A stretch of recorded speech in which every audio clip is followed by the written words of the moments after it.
plum in the cake. Don't worry, I used to be a bomb guy. Stand back!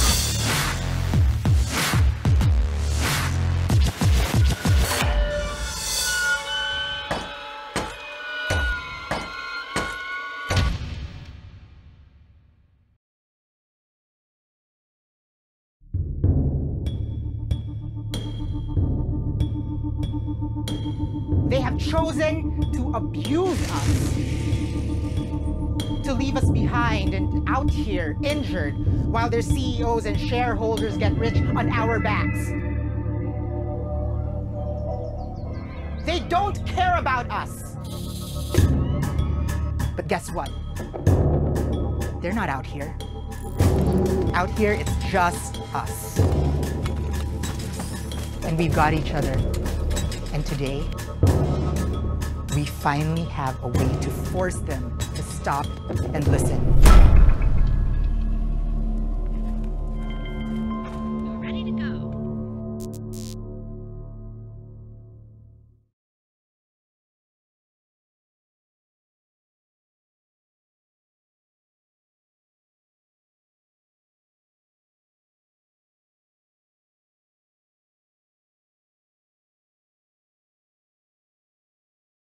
אוקיי. אחד מהדברים שהתלבטתי מאוד לגביהם והתלבטנו בהם בצוות זה, קודם כל אם מקיים בכלל פסטיבל. ואז אם מקיימים פסטיבל, אז מה המשמעות שלו ואיך מעבירים חלק מהחוויה הזאת באיזושהי קונסטלציה למרחב הדיגיטלי, על אף שאני, כאילו, יש לו כוחות ויכולות ויש לו גם הרבה מאוד חולשות. אחת החולשות זה המפגשים המאוד מאוד כאוטיים ואפורמליים וספונטניים שמתרחשים במסדרונות מתחם שמקיים פסטיבל.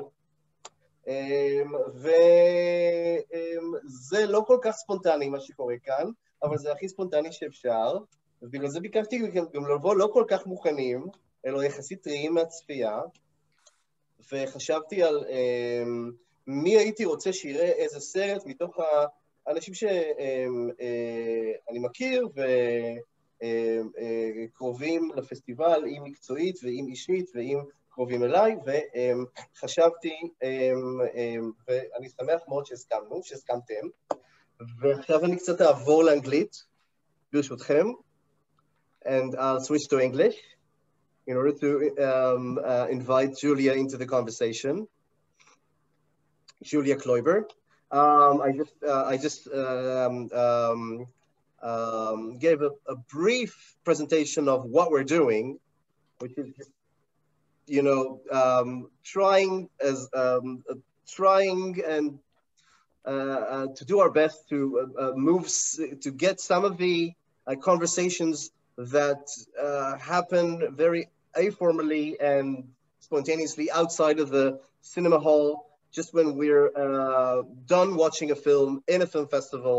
And I thought of people who might be interested in that, in this kind of film, who I would invite to see the film or maybe speak about the film. And I sent you all a link in order to do that, just that. So I'll do a very brief round of introductions, and you're welcome to kind of embellish, because I'm thinking of, we're outside of the Cinematheque and I need to do this quickly. So I'll start with Karen. Karen is a huge fan of The Expanse. That's right, Uri. Thank you so much for inviting me once again to this film festival. And a fan of Neil Stephenson's. Are you not? What's that? I remembered I have a few Neil Stephenson books, and I remember yes, you might be a fan of his as well. Karen is also an international speaker on issues of cybersecurity in particular, and technology, and the digital transformation and digital society and hacker society on a broader sense. Is that okay? And cyberpunk. And cyberpunk, obviously. Which is how we know each other. So Uri first invited me to speak about, well, we went to the same school, but he invited me to speak about cyberpunk as one of the earliest renditions of the the science fiction film festival in Tel Aviv. and I am a very strong supporter of science fiction and science fiction festivals, and I'm very, very happy to share my point of view about the film that we watched in the festival. Thank you so much for having me, Uri. And I'll do a switch because Karen, one of your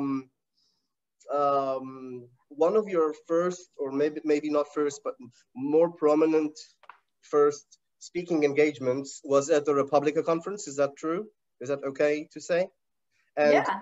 At the Republica conference, or the Republica conference has made Julia known to me, and I'm really happy that she has joined us as well. So that's like the thread connecting us. And Julia, I don't know what you're doing these days, because you were involved. Yeah, hi, I'm Julia. You were a researcher at Mozilla, and then you moved on to do other things. And I please update us.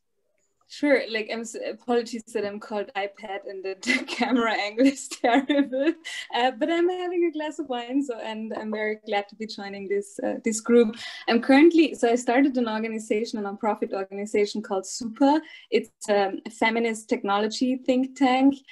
We just published a magazine with the title about the future in times of crisis, where we talk to different activists and artists around the globe, from Hong Kong to Venezuela, Belarus. This is, you can find it on dingdingding.org, but this is just one project among many. And I'm very curious to explore what fair and just digital futures might look like. So this is one of the topics I'm working on this year and also next year. So very happy to join this group. Hi to everyone. Thank you. And let's move on to Dr. Zalmanson, who I got to know back in 2011 when he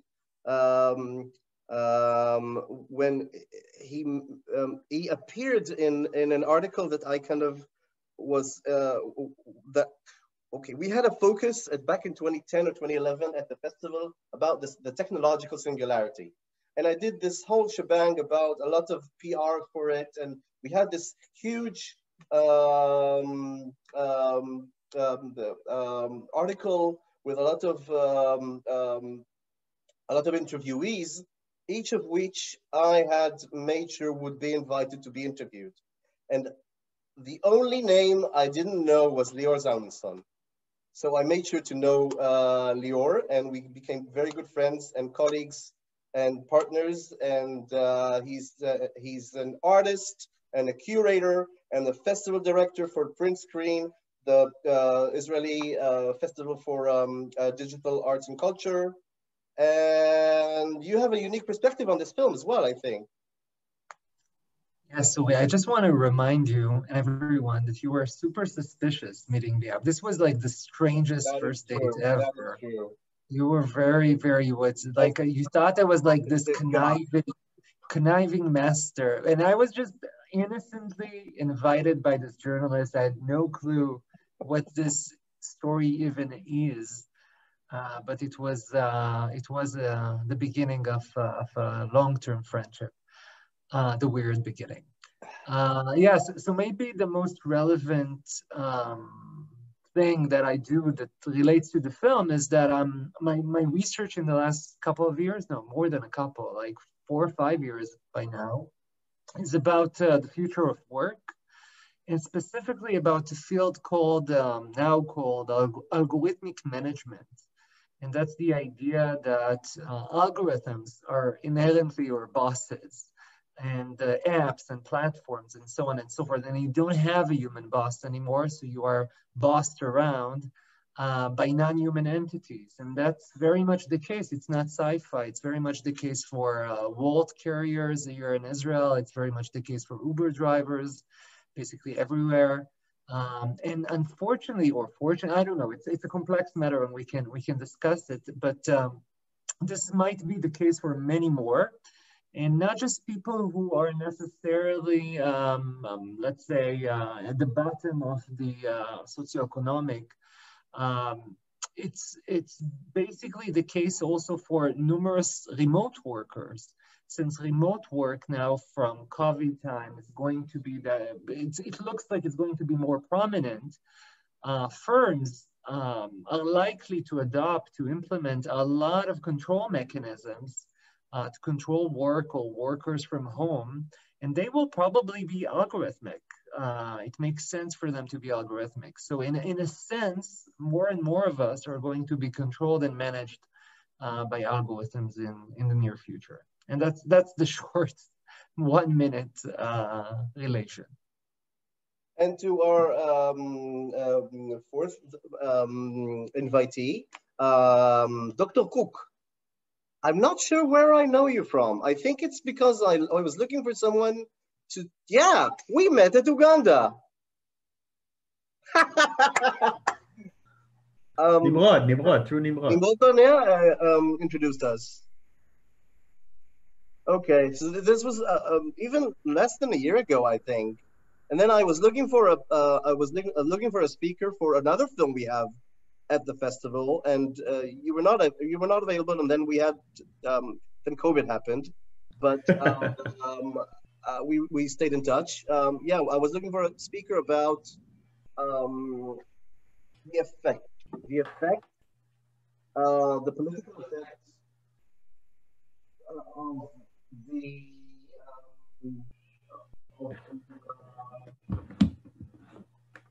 abortion question in the US through the past 34 years. So and somehow I came up with, I thought of inviting you, but that's not your main field actually. What is your main field? I'm a historian of capitalism, mostly American capitalism. I also now I'm working on a project in the Van Leer Institute about post-capitalism, trying to imagine a world maybe after capitalism is over. So this was a fascinating movie for me. My first book was on the 18th and 19th century and why Americans measure everything with money, but my new project is on neoliberalism. It's actually about children and this idea of choice architecture that behavioral economists use, but now I'm trying to expand that and to show that really is, and this kind of, I think, connects a lot to what Lior was saying. I think this is become the dominant way that we're controlled in a neoliberal system. It's usually through this kind of menus of choices and incentives, and it never really feels like coercion, but of course it is. And that has become both the epitome of freedom in some ways, but also the way that we're kind of funneled or channeled down certain routes. So in that sense, this movie was very, very relevant.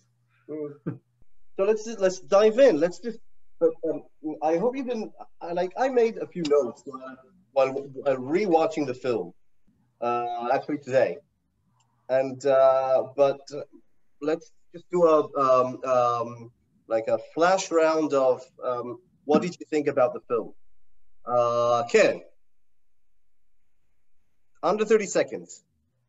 Okay, so I thought obviously the film is inspired by Uber. It's the one word that's not heard, but felt throughout the film. I felt like the world building was pretty cool for this kind of quantum world, but very low tech world at the same time. There were a few things that were missing for me. There were a couple of, the cats. I was hoping for a Schrödinger cat moment, and it was kind of referenced, but I would have liked to see a little bit more. And the ending with the pillow fight felt very American and kind of out of tone with the rest of the film, which should have had a more dystopic ending, I feel. So that's it for me. Emily, I see you're nodding. I mean, I enjoyed the first hour of the movie. I felt it was a very creative idea. I also enjoyed, on one hand, it's clearly kind of like a metaphor on Uber, but I thought it was done very well. I also felt that the first hour, you also, he's like the new guy. He's new into this system, and I think that always works. The fish out of the water, that usually works, and I thought it was working very well here. And then in the second half of the movie, it completely falls apart. I don't really understand what happened there at the end. I agree with the pillow fight was pretty terrible. There's also, but all in all, I thought the first hour was very creative. It got me thinking a lot about the stuff that I'm assuming we'll talk about soon. So all in all, I'm definitely glad I watched it. And Lior, what did you think about Lapsis? I found it I'm kind of agreeing here. I'm sorry that I'm not, you know, I'm very much the majority vote here, and yeah, I think I don't like the fact, you know, that the first 10 minutes, which felt like very much a B movie, the exposition that felt a bit forced in the beginning, but then again, it was sort of justified. The idea that, okay, we need to find a backstory for this person to start working, we need to sort of establish. But then I think the 50, 60 minutes into the film, it's very rewarding. I think they did a very good job at speculating, or not even speculating, it's actually a lot of it is reality. So Ellie mentioned the gamification, for instance. Yeah, it's very gamified. It's very contest-like. This is actually happening. This is not, you know, some critique of it, some parody. This is very much the case. These tools are being used constantly, and it's the same tools that we experience as consumers in many of the apps that we use. So it's sort of the same. So I love that, and I love the idea of like a rebel, right? The rebels. It kind of reminded me of the Lobster film. Remember the Lobster film? So there were lobsters. There's also like rebels against the system, against this. So it's kind of, it was reminiscent. I love the Lobster, of course, but it was sort of like same idea of building a world and then rebelling around it. And yes, the ending I felt was like poorly conceived. But I can relate. I felt like you can't win at all. Like you can't be like a super great dramatic screenwriter and also be so you know, thought-provoking. It takes a genius to accomplish both of that tasks together. Something's got to give, and I really enjoy the fact that the ideas at least were thought-provoking and were well put, most of them. One of the things I thought about was that the word quant just became really trendy over the past decade. I mean, with quantum computing being more and more prominent, and it's a bit of a it's an alternate word for algo trading in some way or something like that. I mean, I remember from Billions. And I guess it's the word they use for the physicist geniuses that they brought in to build the financial models before 2008. They used to call them quants because they were good at quantitative, you know. Yeah, it's quantitative. It's not from quantum. It's not from quantum. It's two different words. I thought like the film kind of moves around that. Also, like another anecdote that I thought about is that they kind of took the worst of both worlds in terms of Uber/taxis, because they have both the medallions and the algorithmic like you still need to get the medallion. Yeah. And then you get to be by the system. Well, maybe you should explain here, because I think Israelis don't really understand what a medallion is really about in the US taxi system. But basically, we have the same system. We do, but you know what? So people usually yeah, of course. So medallion is basically what you need. It's a right to operate a cab, and those are limited usually by the Ministry of Transportation, or I think in New York it's the municipality or something. And it costs a fortune. It's not something, usually people sometimes share it. It really costs a lot to operate a cab.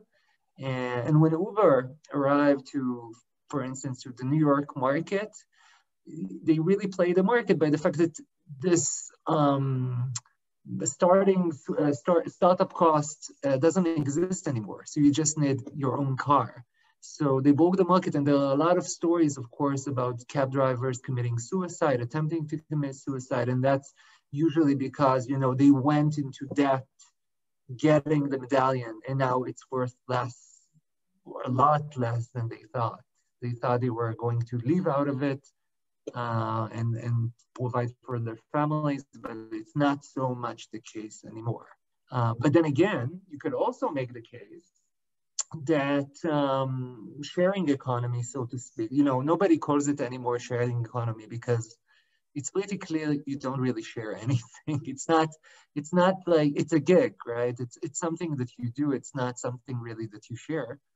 But you can make a claim that it is very open and democratic in some ways. And that's usually the positive aspect of it. Like for a lot of people, so a lot of the writers I interviewed tell me they prefer it to physical labor or to embarrassing labor.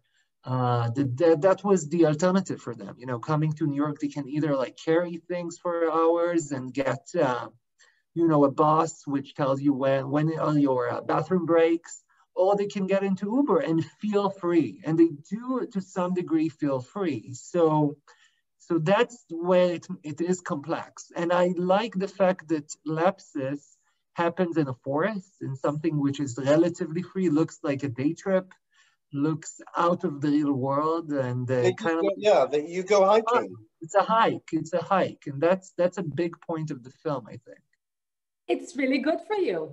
You know, that's one of the selling points, right? You go out, fresh air, it's really good for you. Exercise. Yeah, and I think you hear this, if we go back to of course, the obvious Uber analogy, you heard this, I heard this from drivers. I like driving, I enjoy being in my car all day, it's kind of fun for me. So certainly, I felt like they did a pretty good job. That's probably the highlight of the movie for me, is really capturing this essence of the gig economy. And also in the, you know, that world building where they have the little place with the storage, which is actually somebody's garage. And there's an app for that. And they don't offer charging unless you're a robot. And then they do offer charging. And let's talk about that, by the way. What is the significance in the ending of that final robotic cart that wouldn't turn itself off? And for some reason, autonomously, without having a cable, by the way, it went into those people's garage. What is the significance of that? I felt like the filmmaker was trying in the last segment to kind of leave some questions. Maybe is there, you know, are the next to revolt, maybe it's the autonomous cars themselves that will revolt. If the gig workers have revolted, now the robots will revolt next. I wasn't sure. And I was curious about that. And I wish that there was a little extra something to that. Maybe instead of a pillow fight.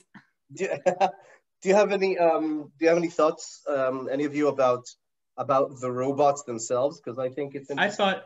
I thought about the robots. First of all, I think it's ironic that this movie comes out and a few weeks ago, or maybe it was a month ago, Uber basically announced that they're giving up on the entire automated car system. And I'm actually, going to pat myself on the back. Me and other people, we've been saying for years that we don't buy it. We don't think this automated car thing is the future for all sorts of reasons. One of them being that it's so easy to relatively exploit workers. There's really no incentive in investing so heavily in this technology. And there are a lot of interesting books now that are basically saying, and I agree with this, that if we really wanted an automated society, we're going to have to do away with capitalism, because capitalism is just, right now, the level of investment that they have in technology is very low, because they're managing to create profits based on kind of squeezing workers. So I thought it was ironic that in the movie, the big threat here is some kind of form of automation, when in reality, I don't think that's going to be the issue.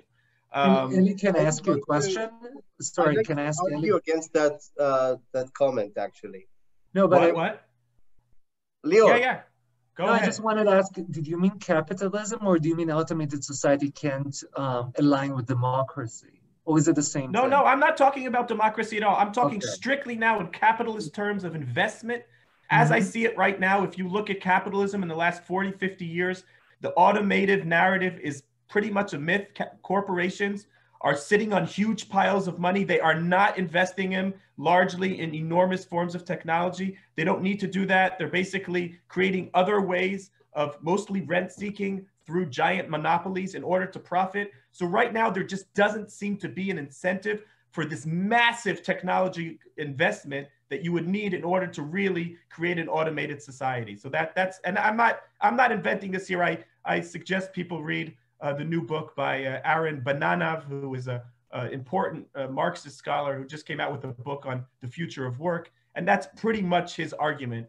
There are others. There's a book called a highly automated luxury socialism or something has a funny name. And there are a lot of people making that argument out there. So I just thought it was interesting that in the movie, it's like the threat of automation is what's kind of driving. Basically, it killed the union, and everything was going to be good until they managed to create these robots that can take your roots from you. And just one more thing about the automation. And again, this is why I think it was an interesting movie in the first hour, but why it falls apart. If this is supposed to be some kind of movie about, you know, labor movements or people kind of, then you can't have the way that they win be some kind of gimmick or deus ex machina with the machine, where there's like some like oh, we found a way to that's not how it works. It's supposed to be that they fucking smash the machine. So that's how it's supposed to, I think, end, or some other way. I think I'm breaking up here. I'm going to take it away from what Ellie just said. I think I wanted to comment on that. Well, you'll have to wait, Uri. So the moment where the main character literally does smash one of the robots, that's a very powerful moment. I agree with Ellie on that. Yeah, it's a very powerful moment. And I did expect it to be more of that. The ending kind of fizzles out in that sense because they have they're working, there's the rebellion, they're working to undermine the automatic carts. But then, okay, so they use this audio code. And of course, the movie is kind of saying from the first moment, this is a company that is doing two things at the same time. A company that's exploiting human work and developing the replacement at the same time, which is what Uber was doing until they kind of failed at doing that. But Uber is not going to be the only company that's doing that sort of thing, exploiting human capital while also trying to develop the replacement for that same capital. And so for me, the conclusion to that, at least from what the movie is saying, is possibly the people who work at those companies that are being exploited are very incentivized to disrupt the system, to put in backdoors or failure modes, or maybe if it's an autonomous vehicle, to make the autonomous vehicles crash so that it doesn't become a popular option. I'm very curious about that. And just to put one more point on that, the robot itself seems similar to some, existing realistic robotic cart models that are already out there in the world. And I believe Boston Dynamics, which is the maker of some of the most kind of visually interesting robots that you might have seen, whether it's the deer-like robot or the Atlas robot. Or owned by Google. So actually, no, they recently were bought, if I'm not mistaken, by a car company. Hyundai has actually bought them. Bought by Google back. But now all of the robots are going to go into Hyundai. So that is interesting. And maybe not autonomous vehicles. Maybe we'll see more exoskeletons, autonomous, like personal autonomous physical carriers, other aspects. I'm really curious to see what a car company is going to do with some of those technologies. And that's what I wanted to add to that discussion. I'll jump in on what you just said and kind of reflect on both what Ellie and you said, because I think, or what I think the movie tries to say or tries to do, and I think it has it has a basis in reality, is that the tension between exploiting workers and developing their replacement is a fake tension. The main the motivation for the robot is there to motivate the worker. That is all. It's meant to make the worker work as hard and and to tire himself, herself, as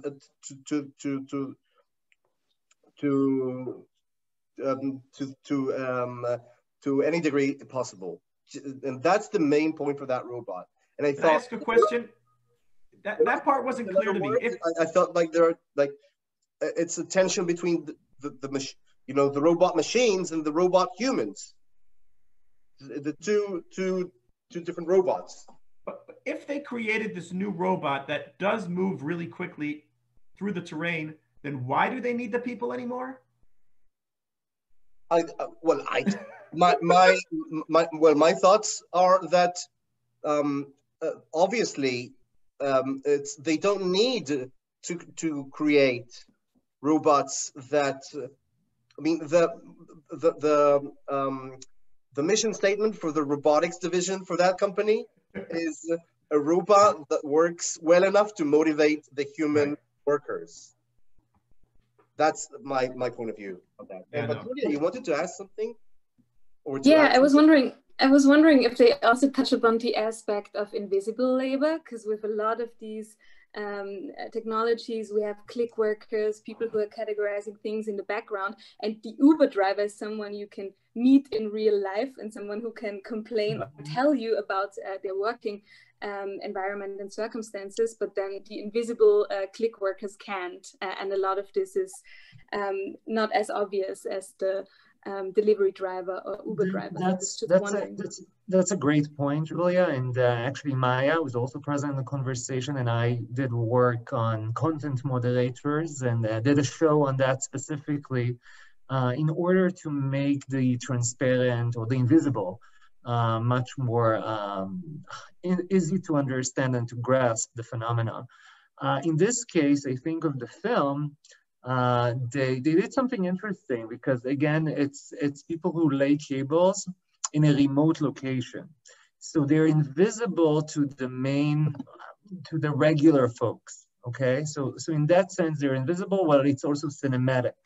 But I have to note one difference, and it's a major difference. It's another difference that sets Uber apart than what we show in the film. The film, and this I think Eddie will concur, shows socialization between workers, not just the union, but just the opportunity to socialize, like in the most basic sense. Uber is not cool with socializing that much. They're not really in the business of bringing drivers together. You won't get like opportunities to, I don't know, hang out with drivers. The only place which is where they usually meet up is airports, and even then they try the airports as well, try to sort of seclude them or tear that apart a bit. But and the airports is where unions or attempts of lawsuits or strikes, that's where they initiate usually. So they have a good reason, supposedly, quote unquote, to be afraid of drivers socializing. So what drivers do, and I think that's the only version, again, of what we see in the film, is that they go to their forums. They have ad hoc forums that they built for themselves. One of them is called Uber Drivers. Uber People. Yeah, I think I got it correct this time. Uber People. And then they share stories. And it's kind of similar to the scene in the movie where they share stories next to the campfire. So to say, it's like campfire stories. It's like urban legends about the algorithm and what they do and how they might be operating. So in that sense, it's very similar. And the film really cleverly captures that dynamics and nuances that happen between these gig workers in real life.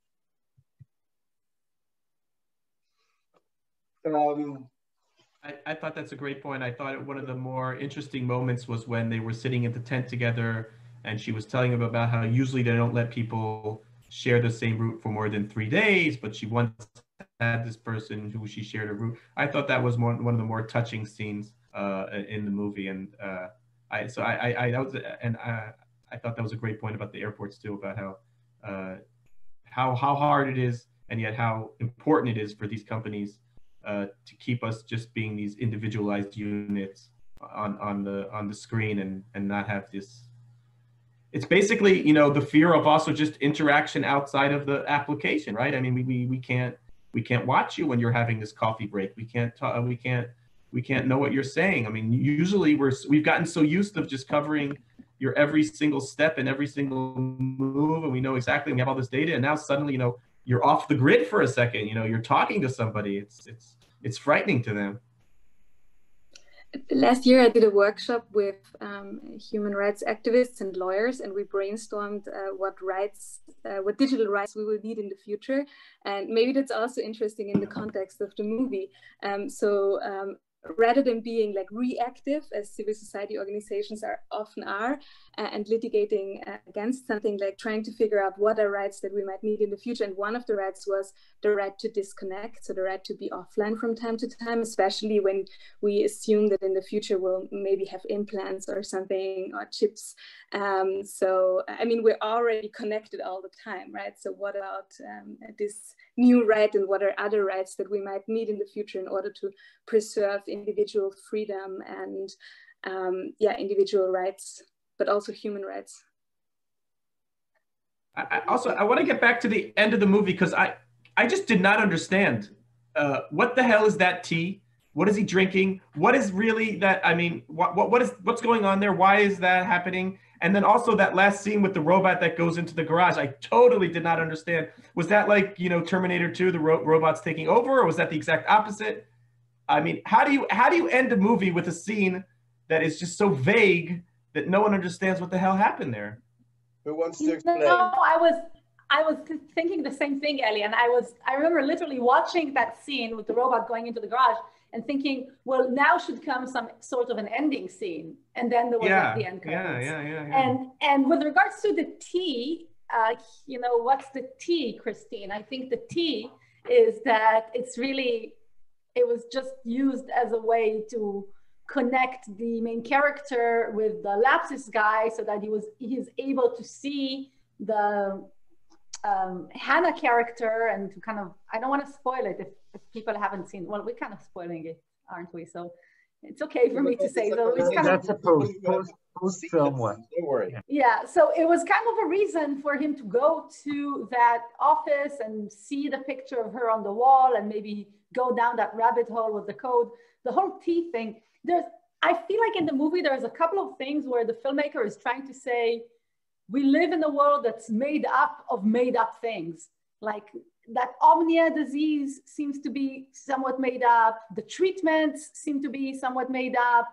The teas are made up. There's a lot, you know, it's not even clear that the whole quantum technology is an actual thing and not just a massive scam. It feels like that's the word, scam. Everything feels like a scam. Yeah, everything is scammy, right? It feels like it's a scam. And it reminded me of the 5G. I kept on thinking of 5G in this kind of like, it's really tapping into these conspiracy theories. And I think that part of maybe that whole tea thing is also about the anti-science sentiment, right? The anti-vaxxers, the anti-science, the 5G. And there's a moment when with the very disharmonic jazz saxophone playing in the background, where you see some of the, ultimately they end up being some of the revolters. You see some of the cablers kind of coming up with some very non-scientific statements, whilst they are employed by a company that is, at least on the face of it, an algorithmic company, right? A company that uses quantum technology or uses algorithms. They work for that company, they get paid for it, that they don't believe any of it. So it's a scam within a scam. It's a whole world of, what's the, I know how they say it in Hebrew. I'm sure, Ellie, you can help me with the Marxist term, false consciousness. Yes, toda'ah kozevet, exactly. It's a very, very well-known Marxist term. It feels like there's a lot of that going on for, you know, the people in the movie. And maybe the pillow fight in the end is like, they've broken free from the false consciousness. Actually, I thought there are a number of issues that are that tap into that within the film. One is the Omnia disease, which is not really spoken about, and I thought I think I heard something about something like that, like people who are exhausted all the time. I think that's the thing. I was reminded of the character of the brother of Saul, so Jimmy from Better Call Saul. His brother has an illness where he's affected by electromagnetic spectrum radiation. Well, that's the other thing I wanted to talk about. Yeah, there's a very it's a really delicate but anti-science, anti-technology message about the dangers of cellular, it echoes dangers of cellular technology and dangers of radiation from cellular and 5G when he comes up to the huge cubes and maybe there's radiation. Is it safe? Of course it's safe. It's completely safe. All that. So there's two. There it's also, that's one of the scenes where it's actually important that the star of the movie is clearly working class, and he kind of, he says in the beginning also of the movie, it's like, is this all safe? Has this been approved? Like, you really see how like working class people right now have these kind of very complex notions of trust with these giant corporations. On one hand, if it's tested, that would make them feel better. On the other hand, do they really even believe the test? And I feel like someone who was like more of an upper middle class person, he would have, been like, oh, I'm sure it's fine, but I think a lot of times you see these conspiracy theories are moving up mostly through kind of, I think of Trump voters. This guy was a Trump voter, okay? He voted for Trump. He didn't vote for Joe Biden. And I thought that was like an interesting kind of angle. I'm glad that they made him like a Tony Soprano type. That Tony Soprano vibe is really clear, right? There's even a point where he says, you should have seen my dad. He was like a classic mobster. It's like he was really kind of inspired. Maybe his spiritual dad is Tony Soprano. And you can see his mistrust in the man. Yeah. In the very first scene where he has that conversation with the parking officer, parking attendant, and he's trying to figure out what's going on here with the quantum schedule for the alternate side parking. Was it Jewish years? Shavuot, Shavuot, he said Shavuot. Yeah. But the whole premise is not clear to me, like, because they are on in a quantum era, he couldn't access the government website. It was an interesting way, although somewhat convoluted, to kind of put everybody on the same page. Okay, this is a world where there's a technology gap between the quantum people and the non-quantum people, the non-quantum literate people, let's call it that. It's like a new form of digital literacy. And Ray kind of understands he's behind. And he's also very mistrusting. He's like, well, that website said I could do it, but then she said I couldn't. Whose word do I take? And when he's asking, is it safe? Has it been approved? Approved by whom? Tested by whom? Whose authority would he believe? Very similar to the situation we have right now with COVID-19 and with vaccines and anti-vaxxers. Whose word will they take with regards to the safety and efficacy of treatments? I think in that sense, I felt like, maybe I'm giving the filmmaker too much credit, but I felt like that whole kind of like anti-science sentiment was really well played. Specifically because the main character, he's kind of like Ellie says, he's kind of like a Trump supporter probably in that world, an anti-vaxxer probably, he's trying to cure his brother, but all sorts of like kind of cockamamie treatments and clinics, and he's willing to pay for teas and weird treatments, but not maybe modern normal medicine. It's not clear. Anyway, I want to say anti-science sentiment. Because he may have been a Trump supporter back in 2016, but he could have been an Obama supporter in 2008. And he definitely voted for Obama in 2008. Because he wanted change. Because he wanted something. But then he got his house. He got his house taken from him, and the banks were. And now he's angry and he's voting for Trump. Well, now we're in the realm of speculative fiction. So. I think we still have a couple more minutes to talk about the film, Lapsis. I also wanted to comment a little bit about the the sound aspects. I felt sometimes, I liked it. Sometimes, yeah, it helped put us in the atmosphere. Sometimes it was intentionally disharmonic, and I felt like it was an intentional choice. And it's something that you often experience with the more arty film festival type creations, where they really are trying to use the sensory kind of reaction to this harmonic piece of music to really wake you up. The Lobster, which you mentioned, Lior, I think might have done that too. I'm not sure. In any case, it contributed to the world building from my point of view. What was some of your favorite parts in the film? Maya, have you seen Lapsis? I haven't heard from you. What was one of your favorite parts? I don't remember because I saw it like a few weeks ago, but I think it was like a very good demonstration of what we see around us, but like shown to us in a very detailed, funny, and also disturbing way. So it's not like you're seeing something new, but you're seeing it like very clearly demonstrated to you. So I thought this whole, I just enjoyed it. I thought like this whole idea of the company and these ominous cubes that also people kind of talk about it being unhealthy going around these cubes, and like having all these really small details that like, yeah, it's like that. It really reminds us of the whole 5G sentiment, like yeah. you said. Ori, what was?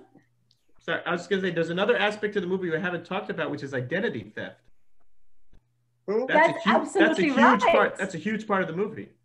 Yes, that's absolutely right. And, you know, it's a really, not just identity theft, but he has... Yes. That we have people coming in from another screening already, but they'll be joining us and they'll listen a little bit to our conversation, and then we'll switch to the next film. Cool. Welcome, newcomers. I was just sharing that with the movie that we discussed, that we saw, Lapsis, and as Ellie brought up, yes, there is an element of identity theft. There's also an element of people having a trail name, so they're having a different identity from their personal identity for their digital gig economy, which I think might be, you know, the reality as well today with Uber drivers or with Volt drivers. There's also, I think, that point that where they don't really, they say that they verify and that you have to go through all these steps. There's a waiting list to get the medallion. At least that's what the guy who sells Ray on the program says. But in reality, it seems like they let anybody be a cabler, and the process, the onboarding, is actually very, very easy. And as one of the characters says, it's time for you to take the test. Everybody passes the test. So that's another piece of criticism where you could literally sign up with a false name, a false identity. Other than the DNA swab, you could kind of start a whole new life as a cabler if you wanted to. But what's interesting is that they also showed the importance of what you call in Hebrew pazam.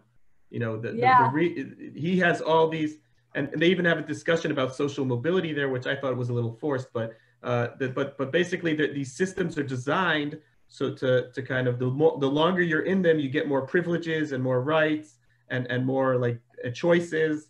And it creates social stratification. Exactly. Within the same group of workers. Let's create social classes so that they maybe compete and they're incentivized to take one another. They're not just incentivized by the robots that are competing with them. They are, of course, competing with their fellow humans.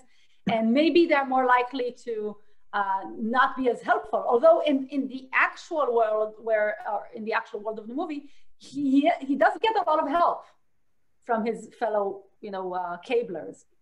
Quite a lot of help all the time. He would have been pretty useless without their help.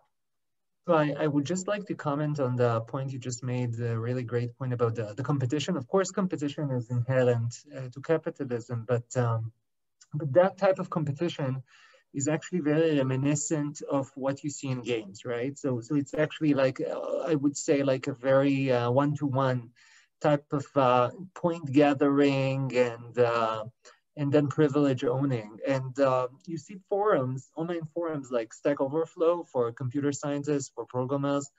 And also if you want added privilege, if you want to be moderating or getting higher privileges of being a community member in Stack Overflow, you need to gather points. And so that system is very much deployed already in many internet communities. And it's true, on Reddit as well, and Twitch. And I think it's definitely something that a lot of people living a digital life right now, we are all getting used to the idea of having all sorts of digital ranking upon us and digital status. It might be with your, your taxi or your Uber status, or with Get Taxi, with having the different status layers that don't mean anything, but they still have them. Or it might be with Reddit and Stack Overflow and digital communities. And I think, again, maybe Ellie, you could tie this into capitalism, maybe not. It was certainly showcased in the movie. Everything you do is quantified, and then, you know, you get a scorecard. You did well, you didn't do well, what's your status, how do you compare to other people? I wanna ask a question, and it'll be the last question because we need to move on to the next conversation. But on this topic, and I think we can switch back to Hebrew now. And I don't care, but אני הולך לחזור לעברית. לפני 3, 4, לא זוכר כמה שנים, העולם געש ורעש מססה מקרדיט סום בסין. ולמי שלא מכיר או לא זוכר, מערכת הזהות הממשלתית, שכמובן מחוברת ל-social ranking בכל אחת מהחברות הסמי-ציבוריות, סמי-פרטיות, ציבוריות באופן מלא בסין, עליבאבא וכולי, כל היסטוריות הקניות שלך מחוברת לסושיאל מדיה שלך, מחוברת להזמנות שלך בוולט המקומי, מחוברת להזמנות שלך בנטפליקס המקומי, וכמובן אתה נמדד באופן מלא על כל הדברים, וכמובן נמדד גם על פי החברים שלך, ועל פי מה שהם עושים, ועל פי מה שהם אומרים, ועל פי כל ההתבטאויות שלך וכולי וכולי וכולי. האם עדיפה מערכת אחת כזאת, או עשרות שהן כמו תמנון כזה, שמשתלח אל תוך כל חיינו, שזה מה שיש לנו עכשיו. קרן, ליאור, אלי. מה עדיף? זאת שאלה טובה. מה פרגמטי? מה אפשרי שיקרה? אנחנו, כמו שאתה מתאר היום, אנחנו כבר היום חיים בעולם שיש לנו זהות דיגיטלית, והזהות הדיגיטלית שלנו שונה בכל מקום לפעמים בכל ארץ, בכל חוויה, בכל אפסטור, והיא משתנה. ואם אתה שואל אותי מה דעתי האישית, אני חושבת שזה עדיף, שיש הטרוגניות, שיש ריבוי זהויות, ויש את האפשרות גם להתחיל מההתחלה, או למחוק, או לשנות. השאלה היא אולי מה עדיף למי? האם לממשלות זה עדיף? לממשלות, לתאגידים?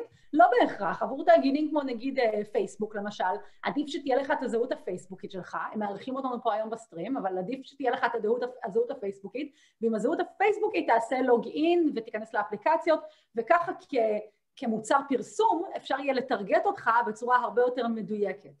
לעומת זאת, עבורנו, לי לדעתי, מעדיף לי, אני חושבת שלתחזק את כל הזהויות הדיגיטליות השונות יכול להיות דבר מתיש, אבל כנראה אם אני חושבת במונחים של חירות דיגיטלית, או של אפשרות לביטוי עצמי, אני חושבת שזה עדיף עבורי. אז אני ממליצה לכל האנשים שירצו להתייחס לשאלה הזאת, להתייחס בשאלה על מה עדיף למי, למי זה עדיף. לממשלה הסינית די ברור מה עדיף, וזה מה שהם בחרו. זהו, אז ה-social credit systems, כמו שקרן אמרה, לדעתי זה סוג של ניסיון של ממשלות, נגיד סין כדוגמה, to fight back לעלייה של הפלטפורמות. אני חושב שרוב ה-nation states כרגע במצב חסר תקדים היסטורי, שבה מי שבאמת יודע את המידע על האזרחים זה לא הם, אלא הפלטפורמות. ומה עדיף לאזרח? זאת שאלה מעניינת, כי זה מזכיר לי קצת המחקרים שאני עכשיו די מתעסק בהם בנושא של פרסונליזציה. וגם דרך אגב אובר כדוגמה, הרבה פעמים אם פשוט שואלים, הלקוח אוהב שירות פרסונלי, כן? ללקוח זה נוח, זה לא דבר רע, רוב האנשים אוהבים פרסונליזציה. רוב הנהגי אובר מרוצים מאובר, חשוב להגיד, לפחות בסטטיסטיקות שאני מכיר וגם ברעיונות שעשיתי. ואז נשאלת השאלה, ברור שזה רע, בהרבה מובנים, ברור שזה פוגעני, ברור שזה לוקח את הכוח מהם, אבל אז נשאלת השאלה, האם אנחנו צריכים להגיד להם מה טוב להם ומה לא טוב להם, ולהסתכן בפטרונות. אז אתה שואל אותי, בתור מי שמיודע, אני הייתי גם מעדיף שיהיו מלא מערכות, כדי שדברים לא ידברו אחד עם השני, וכדי שיהיו אינטרסים מנוגדים, ואם אתה מפסיד במערכת א', אולי אתה בסדר במערכת ב', ויש לך עוד תקווה מאשר איזושהי התאגדות כזאת בין המדינה לפלטפורמות, אבל אני בסופו של דבר באמת מאמין שרוב האנשים, אם היית שואל, הם היו מעדיפים את הסדר של מערכת אחת, כי זה היה הופך את החיים שלהם ליותר נוחים, והרבה פעמים הטיעון של הנוחות מנצח אצל רוב האנשים. אני מעביר את השאלה לאלי, אבל אני אסמן לך, ליאור, שעשית סוויץ'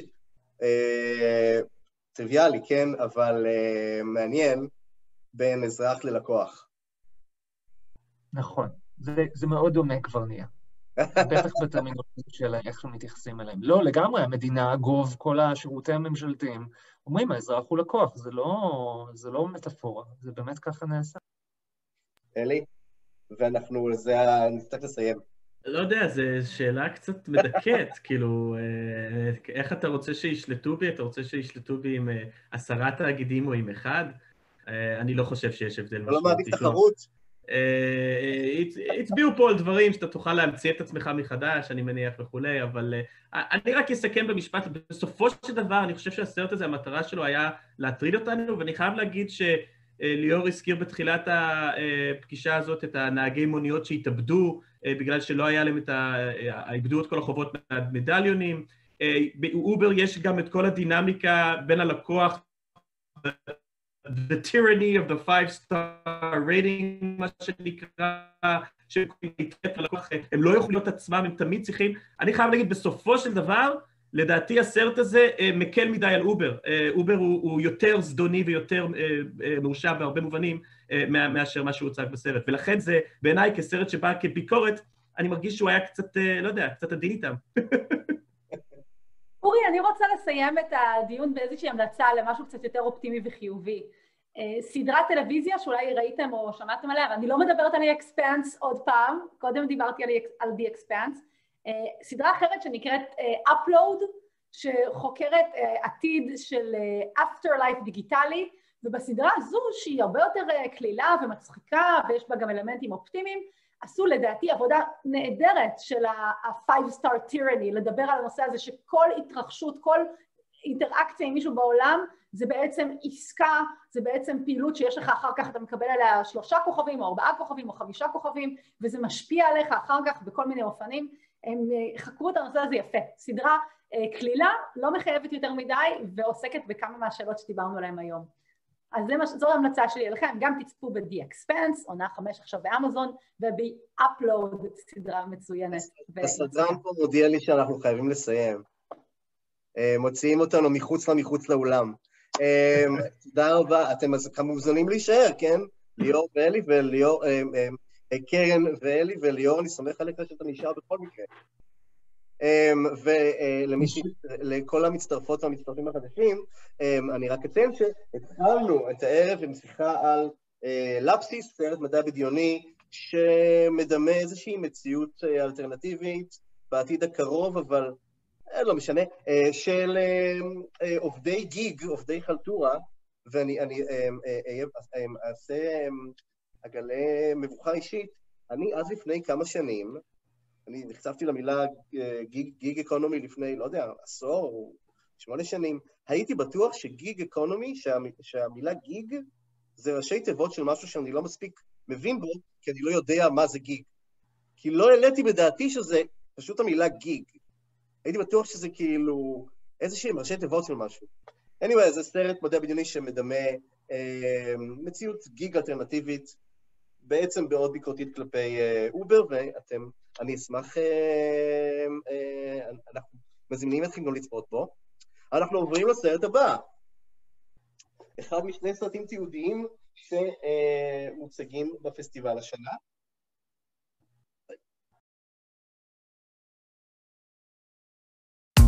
I've just always been into drawing. It takes tons of time to come up with a character. And then eventually it was Pepe. It's a happy little frog. You like drinking and hanging out. It became Boys Club. It's one of the funniest comics of the last 10 years. Feels good, man.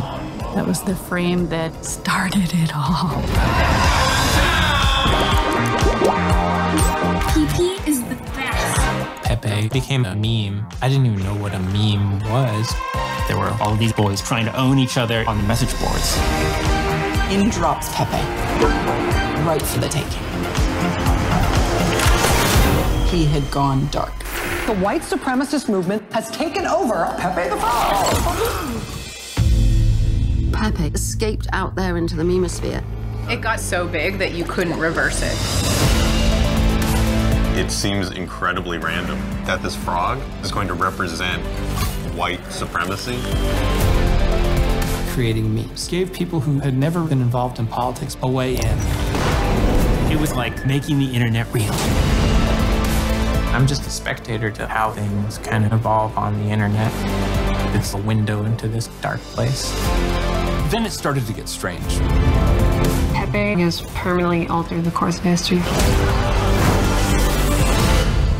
Do you feel any personal responsibility for the bad stuff that has come out of this?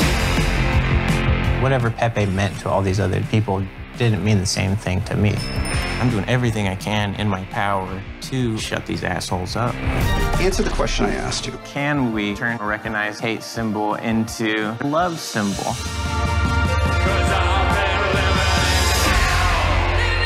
We can change the course of this thing. Suddenly, Pepe is being used as a symbol of hope. If you want to escape hell, you can't ignore it. You almost have to go to the center of it.